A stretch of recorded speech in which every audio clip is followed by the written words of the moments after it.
Imagine staring through the rain and fog from the cab of a speeding locomotive, and you suddenly realize the track ahead is just completely blocked. Oh, man, a total nightmare. Yeah, exactly.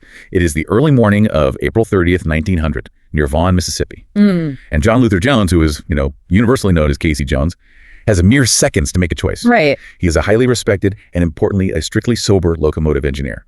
And he's operating the Illinois Central engine, number 382. The Cannonball Express. The Cannonball Express, right. He's trying to make up for lost time. But coming around this blind curve, the rear cars of a stalled freight train, which was number 83, are sitting right there on the main line. Oh, wow. And recognizing that a catastrophic collision is totally unavoidable, Casey Jones does something just truly extraordinary. He stays on the train. He does. He orders his African-American fireman, Sim Webb, to jump from the cab to safety. But Jones, he stays at the controls. He throws the engine into reverse, and he locks the Westinghouse air brakes, basically manually absorbing the massive impact himself. He dies instantly in the splintered wreckage, but his ultimate sacrifice decelerates the train just enough to save the lives of every single passenger on board. Which is exactly why we need to talk about the sheer cultural audacity of Robert Hunter and Jerry Garcia. Right. Because what they did to this story is just staggering. I mean, they took this Victorian worker martyr, a man defined by his ultimate sober self-sacrifice, and they completely stripped him of his heroism. Completely. They recast him as this wildly impaired, cocaine-fueled operator who is utterly blind to the tracks ahead, and he's careening toward a total disaster by his own negligent hand. You're listening to Deep Cuts and Deep Thinking. Yeah, it's quite a shift. It really is. Okay, so let's unpack that. Because I have to admit, that feels incredibly cynical at first glance. Oh, absolutely. The mission of our deep dive today is to really explore the historical, the folkloric, and the musical sources behind the Grateful Dead's 1970 track, Casey Jones. Right. We are going to look at how an actual tragic industrial event was transformed over the decades, and how the Grateful Dead ultimately weaponized it, to turn a classic American myth into a hyper-accelerated cultural warning. And to really grasp the shock of what the Grateful Dead did, you have to understand that they didn't just pluck this historical event out of a textbook. Right, it wasn't just dry history to them. No, not at all. They were pulling from a very long folkloric lineage. The original Casey Jones myth was incredibly fluid long before Jerry Garcia ever picked up a guitar. Right, because if we look at the immediate aftermath of that 1900 crash, it doesn't just start as a pop song. Right. It starts with Wallace Saunders, who was an African-American engine wiper at the Canton Roundhouse. And he actually knew Casey Jones personally. Right, they were friends. Yeah. Saunders wrote an oral commemorative work song, just honoring his friend's sacrifice. And from there, it just naturally spreads along the rail networks by word of mouth. It begins as this highly localized, really vernacular tribute. Yeah. But then comes the commercialization phase, which changes everything. Oh, of course it does. Right. By 1909, you have Tin Pan Alley songwriters, T. Lawrence Seibert and Eddie Newton. Okay. And they take this authentic tribute, they sanitize the story, and they copyright it as vaudeville sheet music. Oh. So they cash in on it. Exactly. And that vaudeville version becomes a massive million-selling hit. Wow. 1 million copies of sheet music. Yeah, it was huge. And from there, it bleeds right into the traditional folk and blues canon. So you have early country recordings by Fiddlin' John Carson in the 1920s, and then these legendary blues interpretations. Furry Lewis recorded his 2-part Cassie Jones, which actually ended up on Harry Smith's massively influential 1952 Anthology of American Folk Music. Which was basically the Bible for the folk revival, right? Exactly. And then you have Mississippi John Hurt doing this beautiful, finger-picked Piedmont Blues version. So it's less like a song being covered and more like, I don't know, open source code. That's a great way to put it. Like every artist who touched it, whether they were playing Piedmont Blues or vaudeville, they rewrote the source code to fit the cultural bugs of their own era. They adapted it to whatever they needed it to mean at the time. Right. But wait, hold on. If they took a guy who literally stayed on a crashing train to save his passengers and turned him into the villain of his own story, like we mentioned at the top, when did that subversion actually begin? That's the real question. Because surely the Grateful Dead weren't the very first ones to mess with the hero worship. What about the radical labor activist Joe Hill? Ah, that is a brilliant point, and you're totally right. The Dead weren't the first to weaponize it. Right. In 1912, Joe Hill, who was organizing for the industrial workers of the world, he recognized the sheer power of that catchy, familiar melody. Everyone already knew the tune. Exactly.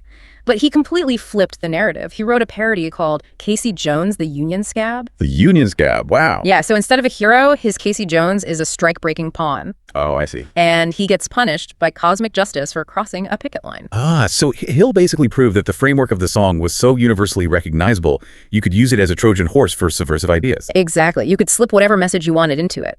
So when Robert Hunter and Jerry Garcia approached the myth decades later, they were operating in that exact same tradition of subversion. That makes so much sense. Right. They knew the original folk and blues variants intimately, but they decided to merge the railroad wreck ballad with another early 20th century tradition. Which was? The medicine show Cocaine Blues. Ooh.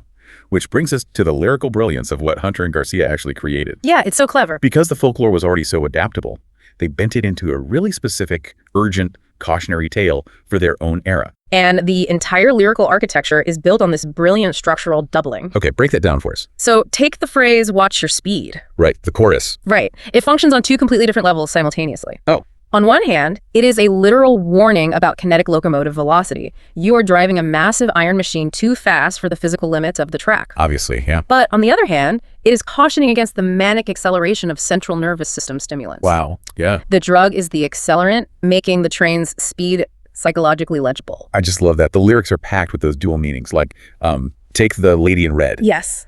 On a literal railroad, a red lantern is a track signal indicating an obstruction or extreme danger, like you have to stop. Right, it means hit the brakes. But in folklore, and especially in street-level drug parlance, the lady in red is the fatal siren. She's the seductive danger of chemical escapism. Right. Hunter is taking the precise terminology of railroad schedules and hazard warnings, and he is just transposing drug-induced delirium right over top of it. But to understand why they felt they needed to issue that warning, we really have to look at the grim context of the late 1960s. It was a dark time for them. Very dark. This wasn't the summer of love anymore.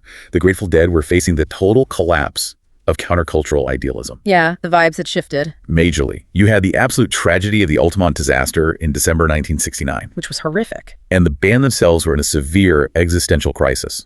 I mean, they had accumulated a massive studio debt of $180,000 from their previous album. That is so much money back then. Insane amount of money. And their manager had literally embezzled their money and vanished. Just took off. Yeah. And then in January 1970, they were arrested in a high-profile drug bust in New Orleans. Right, the infamous bust. So the entire scene in San Francisco was shifting. And really not in a good way. The communal, kind of ego-dissolving days of psychedelics like LSD were being violently displaced by hard, isolating stimulants like cocaine and meth. And that environment was highly paranoid and incredibly tense. Yeah, it sounds like it. And here's where it gets critical for the song. Cocaine, unlike psychedelics, it fosters delusions of absolute control. Oh, that's true. Right. It makes an impaired operator mistake intoxication for total competence. Wow. And that is exactly what the song captures. You think you're driving the train, but the train is actually driving you. That perfectly sets up my absolute favorite verse in the song. Hunter writes, "Trouble with you is the trouble with me. Got two good eyes, but we still don't see." Yeah, that's a great line. I've always thought that the train is actually a metaphor for the entire counterculture, just losing control of its own momentum. That's spot on. Like, they possess the full sensory capacity to recognize the danger. They have two good eyes, but they're willfully blind to the imminent systemic collapse. Right. That is what academics call epistemological blindness. Epistemological blindness, okay. Yeah, essentially, it means you have all the facts in front of you, but your framework for understanding reality is so broken that you just can't see the truth. Right. The switchman is sleeping, the institutional safeguards have completely collapsed, so Hunter is delivering an explicit, high-velocity warning about systemic failure. But let's be real here for a second. If you've ever been to a party or a bar and heard a room full of people joyfully screaming, "Driving that train high on cocaine," Oh, yeah. you might just think it's an upbeat party anthem. Totally. There's a massive disconnect there. Yeah. The audience basically turned this desperate warning into a celebratory slogan. It is one of the most fascinating gaps between authorial intent and audience reaction in modern music, really. I can imagine. The fans just embraced the chorus as a celebratory chant. They would shout the drug references joyfully at concerts, which is effectively proving the very blindness the song was critiquing. That is so ironic. It really is. Garcia often pointed out the sheer irony that listeners were enjoying the exact momentum that the lyric identifies as fatal. But, you know, recognizing that lyrical irony is one thing. Making the listener physically feel that panic is another. Right. How do you translate that to sound? Exactly. How do they actually build a sonic runaway train in the studio? Because the lyrics only delight the warning. It is the musical production that simulates this terrifying loss of control. Well, to see how they did it, let's step into the Pacific High Recording Studio in San Francisco, February 1970. Okay, paint the picture. Because of that massive debt you mentioned, the band is under incredible financial pressure. Right, the $180,000. Yeah. So they adopt this rigorous, completely uncharacteristic discipline. They track and mix the entire Workingman's Dead album in just 9 days. 9 days. That is unheard of for them. Exactly. It is a massive shift away from their usual psychedelic studio trickery, and they move toward this acoustic-derived country rock. And it heavily features these disciplined 3-part vocal harmonies that were really influenced by Crosby, Stills, and Nash. Oh, I can hear that, yeah. Right. Stephen Stills had actually spent time at drummer Mickey Hart's ranch the previous year rehearsing with David Crosby. So Garcia and Bob Weir kind of soaked up those specific vocal control and breathing techniques. That makes total sense. On Casey Jones, you hear Garcia singing the lead vocal, Weir taking the baritone, and Phil Lesh executing the high tenor counterpoints. And that tight, sweet vocal blend creates this brilliant tension against the dark, fatalistic themes of the lyrics. Yes, exactly. Okay, but let's break down the instrumental architecture. What are the actual mechanics of making a rock song sound sound like a locomotive. Let's start with Garcia. He tracks his lead guitar on a Fender Stratocaster, and he deliberately steps away from the heavy, lingering sustain he used in the 1960s. Oh, okay. Why? He wants a crisp, bright treble clarity. Huh? He uses syncopated double stops, which is when you pluck two strings simultaneously off the main beat to physically propel the song forward. It gives it that chugging feel. Exactly. Then you have Bob Weir playing percussive rhythm guitar. He avoids big, standard chords and instead uses these tight, syncopated chalk patterns that act as a harmonic counterweight. And Phil Lesh isn't just holding down the root notes on the bass guitar either, right? Not at all.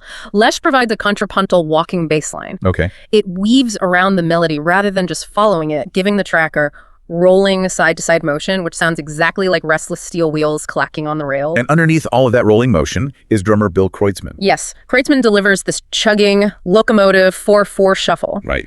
And here is where the mechanics get incredibly visual. He uses ghost notes on the snare. Ghost notes? Yeah, these are the super light, rapid, almost as subliminal taps between the main beats. Oh. And that's exactly what gives you that churning, mechanical hiss of steam escaping a piston. Wow. Okay, the ghost notes as steam hiss makes total sense. But the part that always gets me is Garcia's lead vocal. They ran it through a dry mechanical slapback delay. They did? And to me, it doesn't sound like a guy singing in a warm studio. It sounds exactly like someone trapped inside the cold, gleaming, unforgiving machinery of the train itself. Yes. It's nervous, it's metallic, and it's deeply unsettling. But I have to ask about the elephant in the room. Uh-oh. Or the nose in the room, I should say. What is the deal with the loud sniffing sound right at the start of the record? Oh man, this is one of the great pieces of studio lore. I bet. Because of the song's explicit subject matter, listeners have assumed for decades that the opening sound is a deliberate audio simulation of inhaling cocaine. I mean, that's what I always thought. Everyone did. Yeah? But according to the engineer, Bob Matthews, it was actually just an accidental throat clearing by Garcia before he started singing. No way. Yeah, the mic happened to pick it up, and Matthews just decided to leave it in the final mix. Wait, so the most famous drug reference in rock music was just Jerry clearing his throat. Given the lyrics, the fans immediately interpreted it as a drug reference, but it was purely an accident. That is hilarious. Right. What wasn't an accident, though, was the overall vibe. Garcia explicitly stated he wanted the track to sound, in his words, a little bit evil and hard-edged. And you really feel that evil edge in the coda. The ending of the song is pure anxiety. Yes. The production there perfectly mimics an engine whose brakes have catastrophically failed. As the song ends, the band executes a real-time Accelerando. Right, it speeds up. The tempo literally gets faster and faster, the harmonies climb higher in pitch, and the rhythm pushes harder and harder. And then It ends in this abrupt suspension that leaves you bracing for a physical impact that never sonically arrives. It just cuts out. wow. So this meticulously crafted studio masterpiece inevitably becomes a massive concert engine. Oh, huge. But its life on stage eventually begins to painfully mirror the real-world struggles of the band. It really does. The live trajectory of Casey Jones is deeply tied to the band's own history. It debuted live on June 22nd, 1969 in Central Park. Nice. And during their formative peak, especially around the famous Europe 1972 tour, it was a high-velocity first set closer. A crowd pleaser. Exactly. They played it at brisk tempos with highly aggressive vocal delivery. It was a guaranteed crowd pleaser that ended the first half of the show with a massive release of energy. But then it vanishes. It does. After the 1970s, its appearances became incredibly sporadic. And then, following a performance in November 1984, the song suddenly and completely disappeared from their set lists. Just gone. Gone. It wasn't played for 549 consecutive shows. 549 shows for a band that tours as relentlessly as the Grateful Dead. That is an eternity. It really is an eternity for them. Why the sudden exile? It came down to Garcia's real-world health and substance issues. Oh, that makes sense. Yeah. As his personal struggles became more severe and publicly known, standing on stage and singing explicitly about cocaine and a reckless impending crash became far too painful. It was too close to home. And far too literal. So the band quietly shelved it. But the absence lasted so long, from November 1984 all the way to June 1992, that fan rumors just ran wild. Let me guess. Deadhead conspiracy theories. You know it.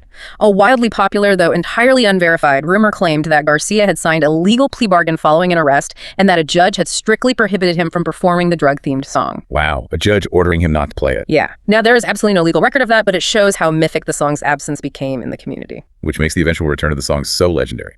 Let's jump to the bust out performance. Oh, this is a great moment. June 20th, 1992.